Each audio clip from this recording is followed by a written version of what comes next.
ತೊಕ್ಕೊಟ್ಟು ಜಂಕ್ಷನ್ನಲ್ಲಿರುವ ಕೊರಗಜ್ಜನಕಟ್ಟೆಯಲ್ಲಿ ಧಾರವಾಡ ಗ್ರಾಮಾಂತರ ಕ್ಷೇತ್ರದ ಕಾಂಗ್ರೆಸ್ ಶಾಸಕ ಹಾಗೂ ಮಾಜಿ ಸಚಿವ ವಿನಯ್ ಕುಲಕರ್ಣಿ ಅವರಿಂದ ಸಂಕಷ್ಟ ಪರಿಹಾರ ಹಾಗೂ ಇಷ್ಟಾರ್ಥ ಸಿದ್ಧಿಗಾಗಿ ಕೊರಗಜ್ಜ ದೈವಕ್ಕೆ ಹರಕೆ ಕೋಲ ಸೇವೆಯೂ ನಡೆಯಿತು.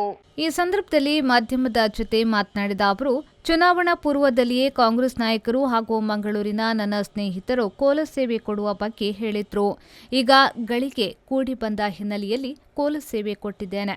ಕುಟುಂಬ ಸಮೇತರಾಗಿ ಬಂದು ಕೋಲ ಸೇವೆಯಲ್ಲಿ ಭಾಗಿಯಾಗಿದ್ದೇನೆ ಎಂದರು.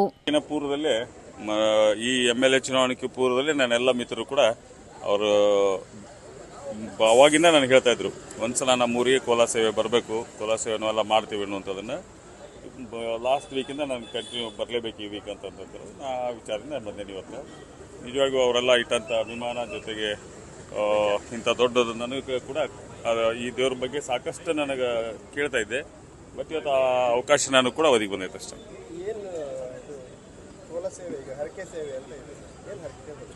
ಇಲ್ಲ, ಚುನಾವಣೆಯಲ್ಲಿ ಲಾಸ್ಟ್ ಚುನಾವಣೆಯಿಂದ ಅವರು ಆ ಚುನಾವಣೆ ಅವರು ಹರಕೆ ಇದು ಮಾಡ್ಕೊಂಡಿದ್ರು, ಇದರಿಂದ ಮಾಡಬೇಕು. ದೈವದ ಮೇಲೆ ನಂಬಿಕೆ ಇತ್ತು, ಹಾಗಾಗಿ ಶೋರ್ ಅಂದ್ರೆ ಅವರೆಲ್ಲರೂ ಒಂದು ತುಂಬಾ ದಿನ ಹೇಳ್ತಿದ್ರು ನನಗೆ ಬರಲೇಬೇಕು ನೀವು ಅಂತೇಳಿ. ಆ ವಿಚಾರದಿಂದ ಬಂದಿದ್ದೇನೆ ಇವತ್ತು ನಾನು. ಇಷ್ಟಾರ್ಥ ಏನಾದರೂ ಈಡೇರಿಸಿದೆಯಾ? ಇಲ್ಲ, ಆ ಥರ ನಾನೇನು ಇದು ಮಾಡಿಲ್ಲ. ಬಟ್ ಒಂದು ಕರಗ ಸೇವೆ ಮಾಡ್ಬೇಕಂತಂದ್ರೆ ನಾನು ಬಂದಿದ್ದೇನೆ ಕೊರಗ ಸೇವೆ.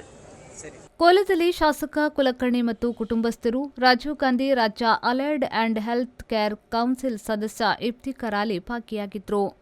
ಬಿಜೆಪಿ ಜಿಲ್ಲಾ ಪಂಚಾಯತ್ ಸದಸ್ಯ ಯೋಗೀಶ್ ಗೌಡ ಹತ್ಯೆ ಪ್ರಕರಣದಲ್ಲಿ ವಿನಯ್ ಕುಲಕರ್ಣಿ ಆರೋಪಿಯಾಗಿದ್ದು, ಈ ಸಂಬಂಧ ಸಿಬಿಐ ನ್ಯಾಯಾಲಯ ವಿನಯ್ ಕುಲಕರ್ಣಿಗೆ ಧಾರವಾಡ ಕ್ಷೇತ್ರ ಪ್ರವೇಶಿಸದಂತೆ ನಿರ್ಬಂಧ ಹೇರಿತ್ತು.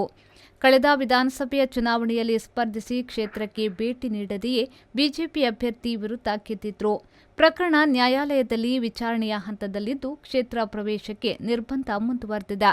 ಮುಂದಿನ ತಿಂಗಳು ಇದೇ ವಿಚಾರದಲ್ಲಿ ಕೋರ್ಟ್ ವಿಚಾರಣೆಯಿದ್ದು, ಈ ಎಲ್ಲ ಬೆಳವಣಿಗೆಗಳ ನಡುವೆ ಕೋಲ ಸೇವೆಯನ್ನ ವಿನಯ್ ಕುಲಕರ್ಣಿ ನೀಡಿರುವುದು ಕುತೂಹಲಕ್ಕೆ ಕಾರಣವಾಗಿದೆ. ಆರಿಫ್ ಯುವರ್, ವಿ4 ನ್ಯೂಸ್, ಉಳ್ಳಾಲ.